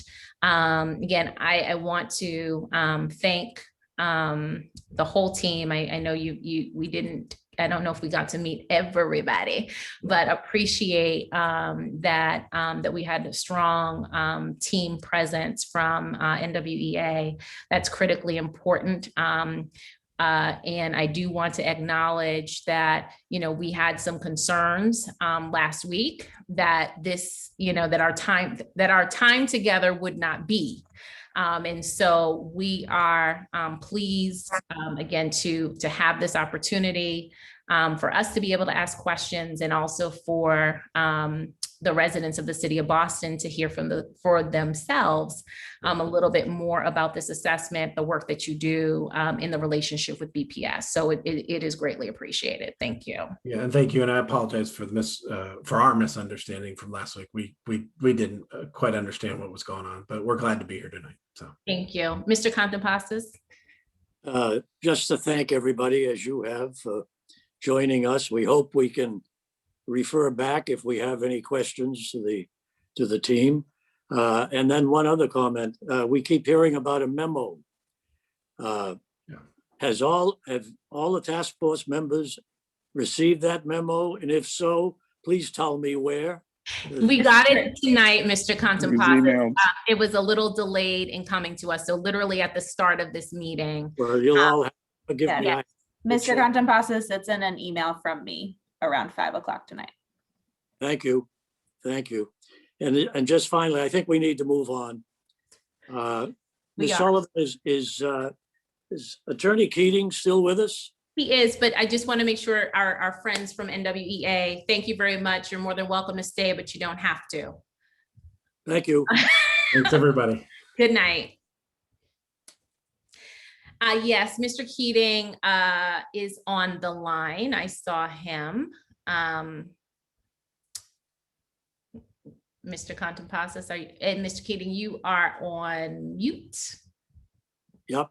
Ms. Sullivan and I have asked Mr. Keating to give the panel just a very quick overview of the appeals court decision regarding the injunction that was filed by the plaintiffs. Great. I thought it would be best, we thought it would be best that everybody was on the same wavelength. I'm assuming you all haven't read the opinion. Yeah. So can you hear me now? Yes, we can. Mr. Keating, give me 1 second. I just so I want to just make a quick note. you know, this is, we thought from a timing standpoint, wanted to just take a moment to just do a quick briefing. If the task force is interested in learning more, then we can add this as an agenda item and pull in some more folks to actually do a presentation. But again, just from a timing standpoint, we've gotten some questions, so wanted to make sure that that everybody's hearing the same response. Okay. Attorney Keating? Great, thank you, both chairs. Let me just first start by introducing a colleague of mine from Foley Hoag, is Maddie Rodriguez, who is on the line with us, and she's going to be working with me throughout the time that we're working with the committee. I will be brief. Let me just talk first about the suit that was filed by the Parent Coalition a few months ago that attacked the plan that this working group put together and sought an injunction from the United States District Court, Judge William Young, on the grounds that the plan was unconstitutional because it impermissibly used race as a determinant factor in the exam school admission process. Judge Young denied the injunction. He found that the plan was race neutral in that the use of zip codes and other socioeconomic factors. I'm sorry, Attorney Keating. Too fast? Yes. Okay, sorry. All right. Judge Young found that the plan was race neutral in that the use of zip codes and other socioeconomic factors were not based on racial criteria. He also found that even if the desired result of the plan produced a more racially balanced admission system, which was a goal of one of the objectives of the plan, that did not invalidate the plan so long as race was not explicitly used as a factor in developing the plan. So I would say that's sort of the holding of the district court. There's one technical issue here, which I won't take the time to get into. Matt Krieger and other lawyers on the call would understand this, but it really depended on the standard of review Judge Young applied to this case. He applied what's known as the rational standard of review of the plan, which meant that if the plan was rational, it had achievable goals, that as deep as he had to go if it advanced to government interest. A more serious review standard is one which is called strict scrutiny. And that was one that the plaintiffs wanted Judge Young to apply to your plan. And that would be a plan that would be one that's discriminatory on its face and would have to be justified by a compelling state interest. So that Judge Young found that the plan satisfied a rational review, which is the review that he gave to it. The plaintiffs, the Parents Coalition, appealed Judge Young's denial of the plan, a denial of the injunction, and that appeal goes to the United States Court of Appeals for the First Circuit, which is the federal appeals court in this area. And the Court of Appeals affirmed Judge Young's denial of the injunction in a fairly lengthy opinion, which had some language which I think is really important for the task force to focus on. The court carefully, as did Judge Young, reviewed the plan that you had created and looked deeply into all the issues that you considered. And the court concluded, and I'll quote, that the mere invocation of racial diversity as a goal is insufficient to demonstrate that a racially neutral school selection plan shows a discriminatory intent. Even if the school officials, meaning you or the school committee, were aware that the racially neutral criteria which you use, zip codes, family income, would likely promote a more racial diverse system, that does not establish a discriminatory intent which would violate the United States Constitution. The court noted that the working group did not adopt a goal of balancing the racial composition of the schools with the racial composition of the city. That was not advanced as a goal of the committee. The court noted that no student's race would be a factor for the student being either admitted or rejected by an exam school. The court noted that in Judge Young's opinion, geographic diversity through zip codes and socioeconomic diversity by looking at median family income were the anchors for the plan that you developed. If racial diversity was the result of using those new race-neutral anchors, it was because of the more geographic and socioeconomic diversity within the plan, not because there was an application of racial criteria. I think a couple of points that are worth, and that was essentially the holding of the Court of Appeals. And I guess what I would say just in summary on this point to the task force is the court, as I've read the portions that I have read, was very sensitive to obviously to the fact that the criteria that you advanced in your plan was, as the court said, race neutral. That if it had the effect of producing a more diversified student body at the exam schools, as long as that diversified student body wasn't the result of the application of specific racial criteria, then the plan withstood constitutional scrutiny. And I think that this case is, I say Matt and other lawyers would understand here, was going up on a fairly narrow basis. This was an attempt by the plaintiffs to stay Judge Young's order pending their appeal of the case. I think the way the decision was written was suggested, at least to Maddie and to me, that it would be very unlikely that the court would take a different view when the case is fully appealed. Judge Young's case is fully appealed to the court. Normally in a case like this, the court will not spend as much time deciding these issues on an injunction on appeal as this court did. And I think that the decision that the court rendered is very, very helpful to your task force, not only because of what it decided with regard to the 2021 plan, but I think it really does give you great guidance as you go forward as to what the criteria that the courts will apply, particularly the district courts in Massachusetts and the Court of Appeals will apply to any plan that you develop. I'd have to throw one word of caution out on that last point and that is that although this decision was certainly consistent with the state of the law on the Supreme, even at the Supreme Court today, it's not clear to any of us what the state of the law will be in the Supreme Court 6 months or a year from now. But I would say that the guardrails are up for your consideration as articulated by the First Circuit and by Judge Young in his opinion. So I'm happy to answer any questions or if anybody has them, but I think that's a fairly good overview of what the decisions held. Thank you, Attorney Keating. Mr. Acevedo, you have a question? Yes, thank you, Ms. Sullivan. Not really a question, just one. If someone could load the site to the circuit, to the appeals court opinion on the chat, I think that would be very helpful. That would be, if possible. So we will not share via the chat function, but certainly we can ask BPS to email it out to the task force members. It's all right. It's not a public record.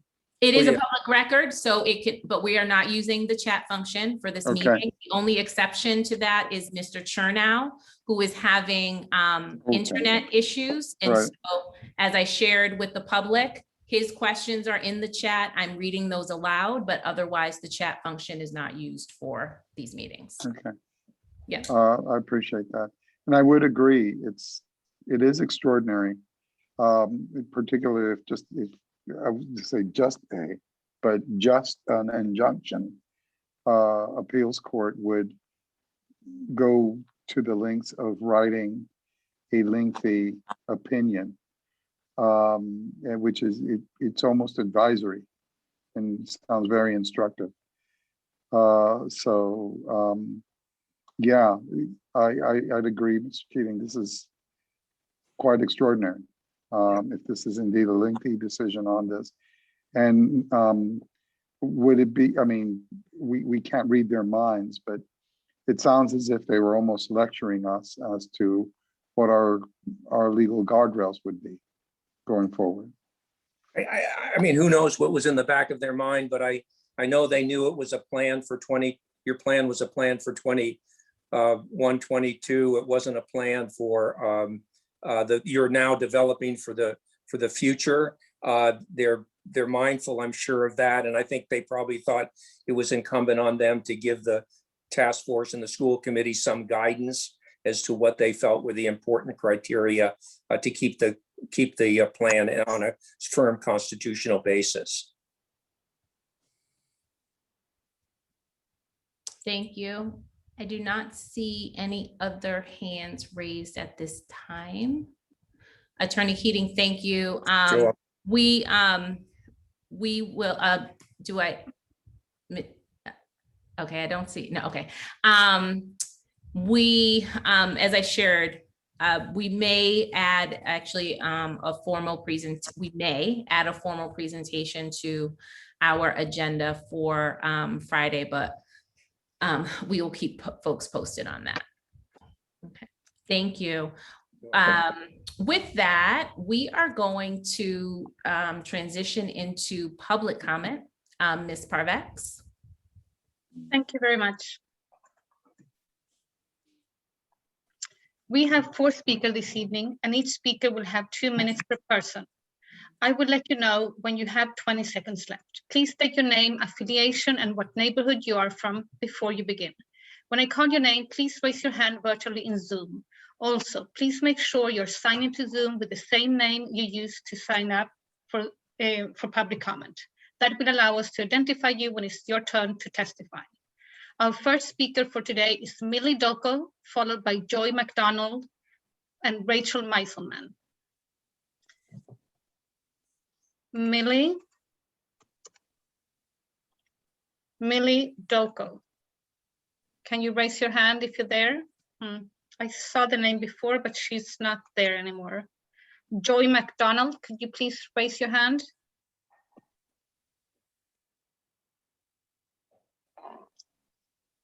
Joy McDonald, please unmute yourself.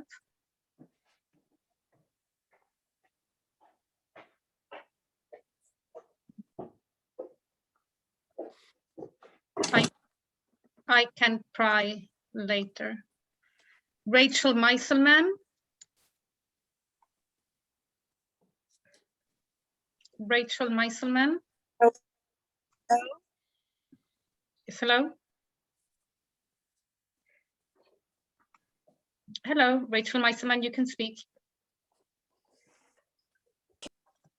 So again, my name is Rachel Meiselman. I would like to thank the Exam School Task Force for the opportunity to speak.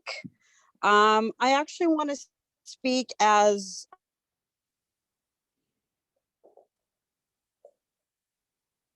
a native Bostonian, class of '89. Concerns over the activities surrounding the admission process for the city's 3 exam schools. Families have received their school assignments. BPS has made some projections. Chinatown was supposed to get 3 merit seats, but this neighborhood only got 1. The North End got 0 merit seats. This neighborhood should have received 5. These are just a couple of examples. So my question is, are merit seats being withheld? I have a couple of other questions. There has been a lot of talk about racial disparities. It's a concern, I think, for all of us. I must therefore ask, though, what are your plans to improve the feeder schools? There's talk about fixing the exam schools. What are your concrete plans to improve the feeder schools? And then finally, this is a question for Ms. Sullivan. Ms. Sullivan, I see that you do not have an educational background, yet I fully respect that you are invested in the education of Boston Public Schools students. So I would like to ask you pointedly, what is your vision, concretely, precisely, for the 3 exam schools. Thank you for this opportunity to speak once again, and thank you for the opportunity to ask pointed questions to which I would like very comprehensive, thorough answers. Ms. Meiselman, thank you so very much for your questions. This is not a time for the task force to engage in a back and forth with the public. This is public comment. However, I do appreciate your question about relative to my educational background. You are correct. I do not have a PhD or a master's degree in education. I have merely a Juris Doctorate, an MBA, and a BA, and have certainly worked extensively within the education space, both in schools and also in administrative offices. But again, appreciate the question. But at the end of the day, everyone on this task force is deeply committed to the city of Boston, to the children of Boston, to educational equity, access, and opportunity. And a criteria for serving on this task force has absolutely nothing to do with the educational background of any of the members of the task force. Thank you, Ms. Parvex. Thank you very much, Ms. Sullivan. Next speaker is Joy McDonald. Please unmute yourself.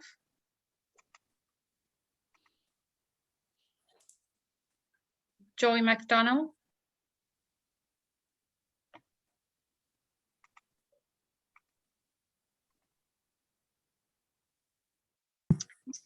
They were unmuted before and then, I don't know. Yeah. Joy. Maybe we should get back to her. The next speaker is Kath Lee, and this is a Cantonese speaker.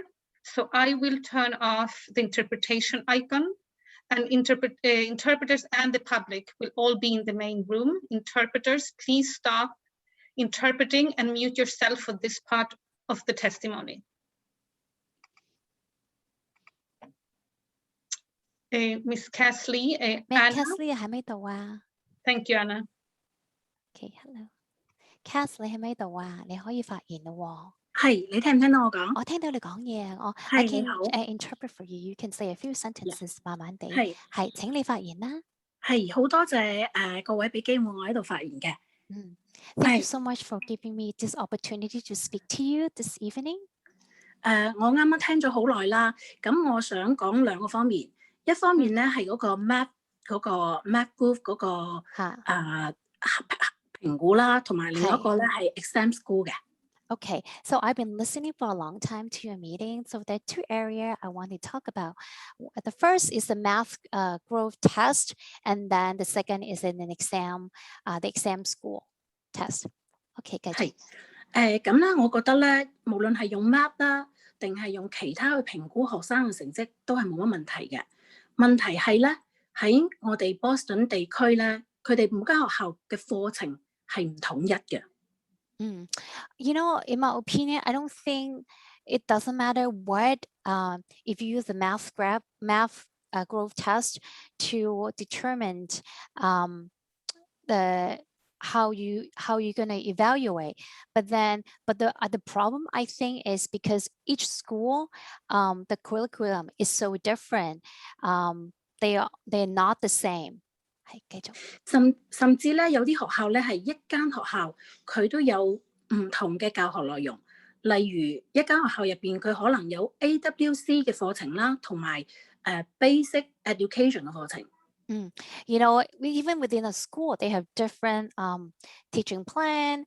They have like AWC, they have like basic education. It varies. 咁我哋要知道 AWC 或者 EFA 同埋 basic education 咧，每個學生嘅程度都係唔一樣嘅。We have to understand student from AWC class and EFA and the basic general education class, their level is very different. 但係你要用同一個評估去評估佢哋唔同嘅學生，佢哋係唔公平嘅。So if you're using the same way to determine who is qualified, that is not fair. 因為啦，如果係用 basic education 嘅學生，佢永遠只會學到1到5年級嘅內容，而 AWC、EFA 嘅學生咧，佢哋可能已經係學到1到6年級或者7年級嘅內容。So we have to understand the student with the general education, they might be learning from up to 5th grade level course material, but the student with the AWC, they may be learning from 6th grade, even beyond the 7th grade. So if the level of learning they receive is very different. 所以就呢個問題我已經講完啦。我跟住落嚟咧，我想講下嗰個今次呢個 exam school 嘅派位嘅。Okay, so this is one thing I wanted to talk about. The other thing I want to talk about is the result of this exam school admission. 我知道咧，即係以舊年即係有個 pandemic 啦，所以我哋使用呢個政策咧，都好臨時性啦。但係我覺得用 GPA 嚟區分學生咧，係有好多弊端嘅。So we understand because we're in the middle of the pandemic, that's why we have to adopt this new way of the exam school admission. However, I believe using GPA is not, it has a lot of problems as the result come out. 因為唔同嘅學校佢個 GPA 轉換咧，肯定有差別啦。Because different school, when they convert to GPA, the result can be very, very different. 仲有 GPA 咧，佢人為操控嘅比例會高，即係例如，如果我同個老師講咗，我小朋友係想考私立學校，咁佢今年嘅 GPA 會好高。So and also there is a lot of subjectiveness into this GPA Almost system. all through. This is almost So over. because let's say if someone go to private school, if I tell my teacher my kids want to apply a certain school, so the kids GPA can be higher as the result at the end. 而且 GPA 嘅同分率都好高，係冇可能做到完全公平公正嘅。And also a lot of people get the same grade of GPA, so it's hard to be fair in that particular system. 用 zip code 嚟限制個名額咧，我亦都覺得唔係咁好啦。And also using zip code to determine who has a chance to get in also is not the best way. 因為我嘅 zip code 係02111。My zip code is 02111. 只係有7個名額係允許進入3間學校嘅。It only have 7 seats going to 3 different schools. 係比往年考試咧係唔夠一半。Compared to the year before, is less than 50%. 之前公校咧發嘅文件即係發嘅喺會上咧係講每間學校嘅每個 zip code 係大概有50%嘅學生可以進入 BLS 啦。So from the letter we got, each zip code has students have 50% to go to BLS. 90% 可以進入 BLA。90% go to BLA. 但係今次公佈咗之後咧，Chinatown 02111嘅錄取率係只有20%。But this year, when it's announced, the result Chinatown 02111 zip code only have 20%. 大概啦嚇。It's about 20%. 而 Roxbury 咧係有87%嘅。And Roxbury have 87%. 對於我哋只有7個學位嘅地區，或者有啲地區咧係只有1個學位嘅。So some like in our area, there's like 7 seats, but some other area they have 1 seat. 10輪嘅抽選根本就冇意義。For the 10 round, it doesn't mean anything. It doesn't do anything. 我希望未來嚟 has 緊 no 咧， meaning. 公校咧對收生嘅計劃咧要慎重考慮。 We hope that moving forward, you guys can figure out a better plan in the admission, how for the applicants. 唔好造成社會嘅分化。 Not exacerbating the problem within the society already. 如果唔可以做到完全公開、唔係公平公正嘅話，就唔好再使用 zip code 同埋加上 GPA 啦。 If you cannot be fair and figure out a way to be more equitable, I really consider don't use the zip code and the GPA metrics to do that. 還不如咧使用完全嘅電腦派位，仲覺得公正一啲。 Then how about just using the computer to distribute those seats? Would that even be better? 我講完啦。 So thank you for sharing. This is all I have to say. Thank you. Thank you. 唔該晒你 Cass， 多謝你。 Thank you. Thank you. I will now activate the interpretation icon. And all the interpreters will be sent to your channels and you can start interpreting again. I will try again with Joy McDonald. Joy McDonald, please unmute. Hello? yourself. Yes, hello. How are you? Oh, finally, thank you. Thank you. Sorry, I was having McDonald. technical difficulties. Excuse one moment. It sounds like Sergio, you are not on your channel. Thank you. Could you send it to me? Okay. I didn't do anything. Okay, am I good to speak? I think so, Ms. Okay. Parvex. Me? Ms. Parvex, are we okay to move forward? Yes, we should be okay. All the interpreters should be in their channels. Thank Okay. you. Thank you. Hi, can you hear me now? Hello, can you hear me? Yes. Okay. All right, thank you.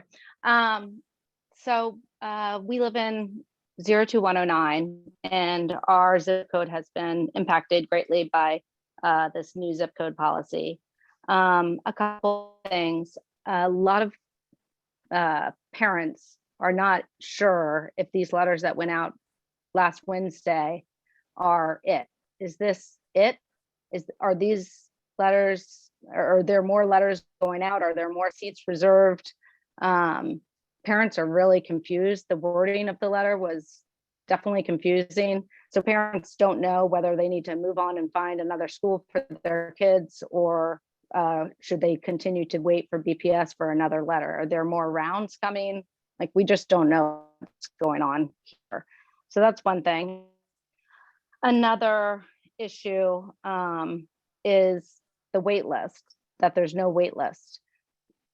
I asked BPS about a wait list and they say they've never done a wait list before, and none of this has been done before. Everything has changed this year. So especially this year, I think there should be a wait list, and there still could be.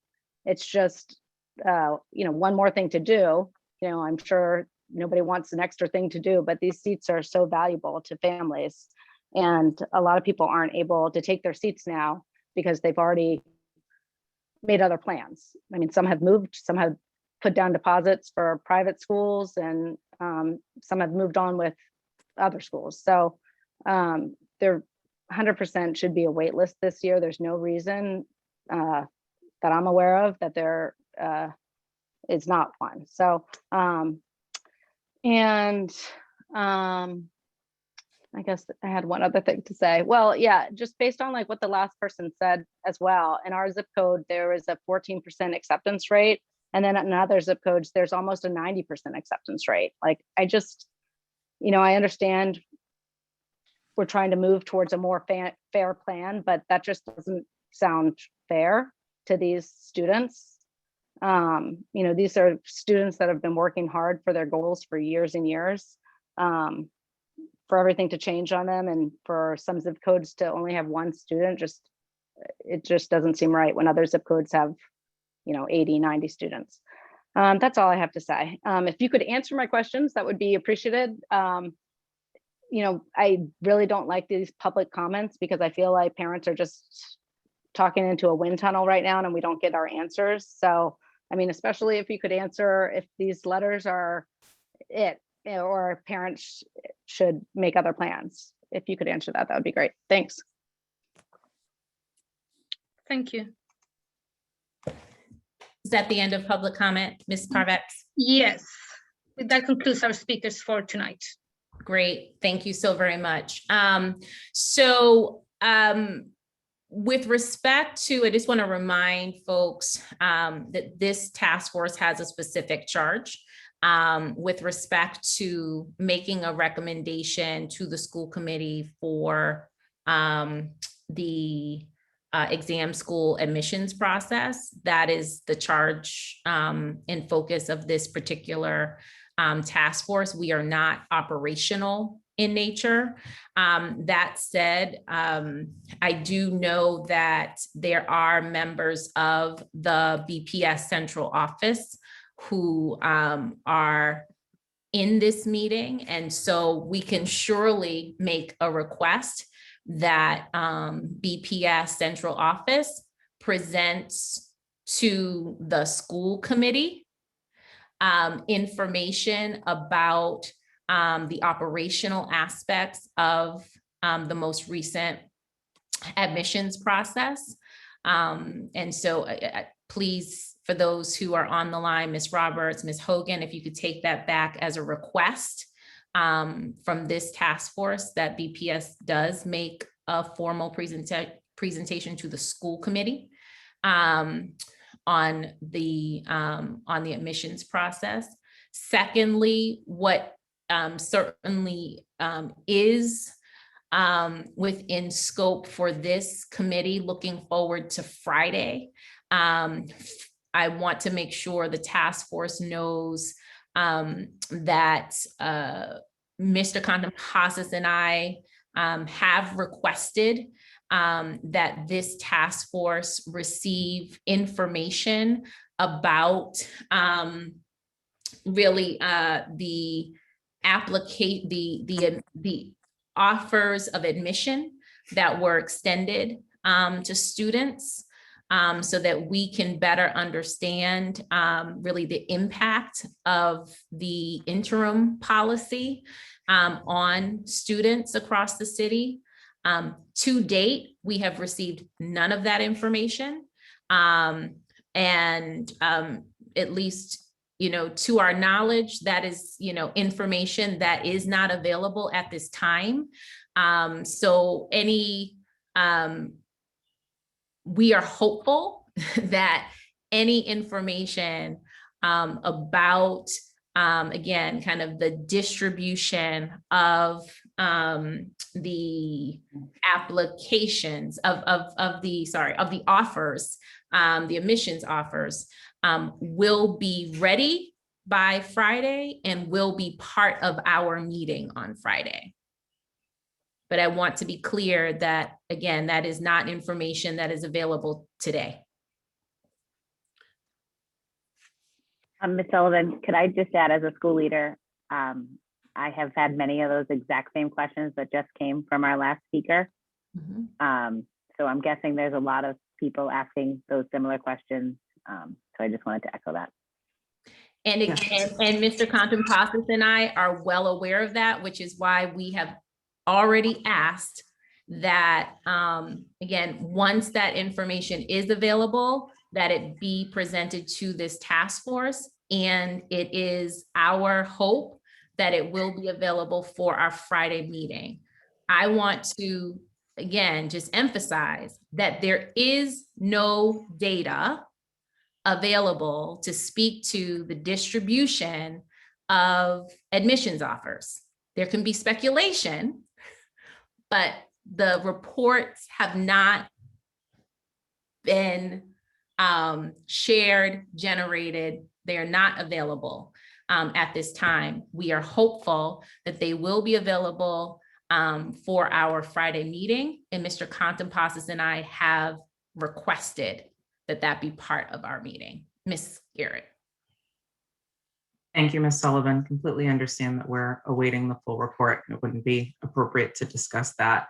I was just wondering about, to Ms. Gross's point, the question that is a little more decided around, I didn't realize there are families potentially confused around the communication of last week's letter and whether that was a final letter. And I didn't know if there was anyone on the call on the BPS side who can answer that question potentially for families who might be listening. It's unrelated to the composition of the class, but I heard Ms. McDonald say that there are families wondering if there's an additional step beyond the letter they received last week. And I'm just wondering if we could potentially resolve that question, not as a task force, but from someone who may be on the call on the BPS side. I'm happy to answer that question. So the letters that went out last week are the final letters that families will receive, either informing them that their child has been invited or indicating that their child was not placed in a seat. So I think hopefully that answers the question, and I will work with our communications office as we share additional communications with families to make sure we clear that up in additional places.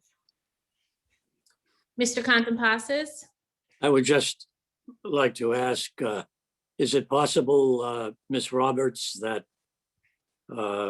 you make it clear to everyone that you have been diligent in responding to any concerns regarding the invitations, as folks have called your office and called the school department? I echo the question that Ms. Skerritt suggested. Glad to hear that it's a final one. But if parents have concerns, questions, are they free to simply call the school department? And if so, who should they direct their call to? So most folks are calling me Maria Vieira. I will need to get that phone number, or emailing Maria Vieira. I can also put in the chat for attendees and panelists the email address, which we've been responding to as well. So I will get those numbers and email address and put them in the chat for everyone. So again, we're not using the chat for meetings. And so if you could state the email address so that it can be interpreted as well. Yeah. So I'm just going to ask for a minute to grab those, please. I believe the email address is exam@bostonpublicschools.org. Yep, I can use that one. And then Ms. Vieira's email address is also mvieira@bostonpublicschools.org.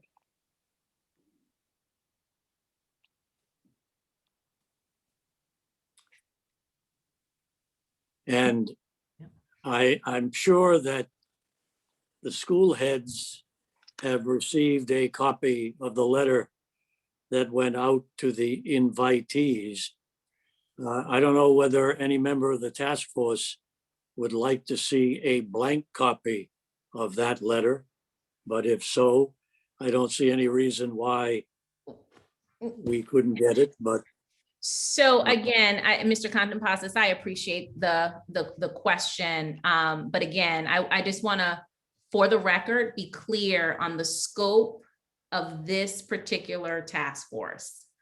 And the school committee meeting, which I believe is next week, would be the appropriate place for the public to receive a full reporting from the district on the exam school's admissions process and current status.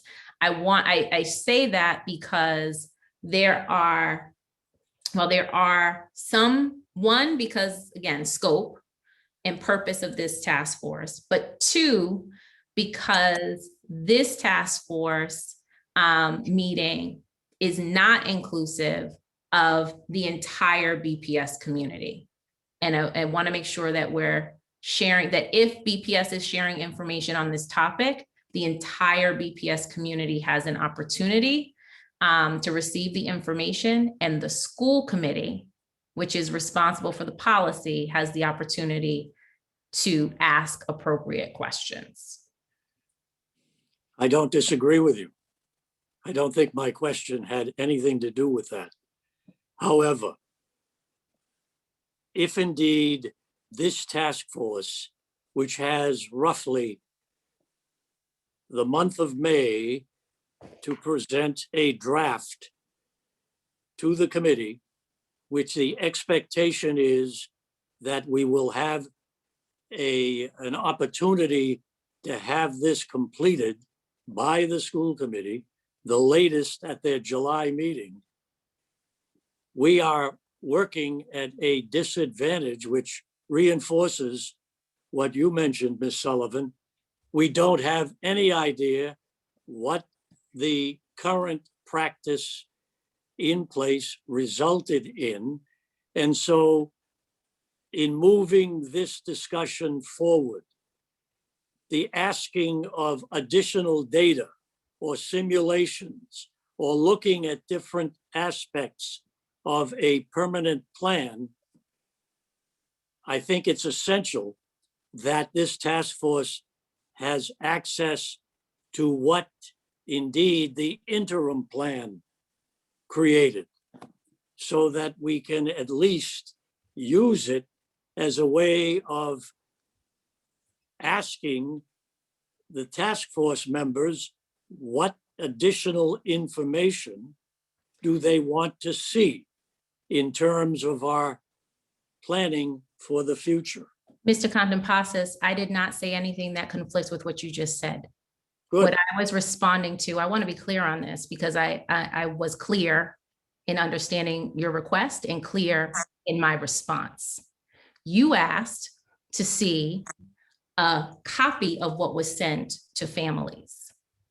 If you believe that that is something that a piece of data that you need in order to make a decision, then so be it. I'm not sure its relevance as a piece of data, but if that is something that you want or other members of the task force, then so be it. Well, we can agree to disagree. I think what is purposeful is that we see as a task force the results of the interim plan. No As one is quickly- disagreeing with that. Let me be I real clear. understand. No. Let me be clear. No, let me be clear, Mr. Contemposis. You are clear, Ms. Sullivan. Okay. I'm looking to get that information as a way of determining the direction we should go in. That's all I want to say. There's no reason in my mind that that information shouldn't go to the committee first, if it hasn't done so already. But to expect us to then turn around and ask for data and ask for simulations, I would assume that we would like to be able to draw on what the results were in the interim plan. That's all I'm suggesting. Whether we get the letter or not, it could be part of the submission. It's not relevant. Are there any other questions for tonight or any other comments for tonight? I do think we have waited patiently for those invitation results to be made public. And I don't see how we move forward on asking for additional simulations and data if we don't know what the data has shown us. Because I'm, concerned about the fact that our timeline is short, and I know that there will be requests for simulations around additional possibilities for making a decision around a permanent plan. That's my intent. So, enough said. Are there any other comments for tonight before we adjourn? Mr. Kreger. Very briefly, I have a medical procedure on Friday afternoon. I need to play my participation in Friday evening's task force meeting by year. Thank you. Are there any other comments from committee members, task force members? Mr. Contenbasis? Thank you. If there's nothing further, I will entertain a motion to adjourn the meeting. May I have a motion? So moved. A second? Second. All in favor signify by raising their hands. Anyone opposed? I believe we have to do a roll We'll call. have to do a roll. Thank you. Ms. Parvex? Thank you very much. Mr. Acevedo, Aye. Ms. Aguirre, Yes. Mr. Chernow, Yes. Mr. Kreger, Yes. Dr. Freeman Wisdom, Yes. Ms. Grassa, Yes. Ms. Lam, Yes. Ms. Nagasawa, Yes. Ms. Garrett, Yes. Ms. Tang, Yes. Ms. Sullivan, Yes. and Mr. Contenbasis. Yes. Thank you very much. Yep. Thank you all. Meeting is adjourned.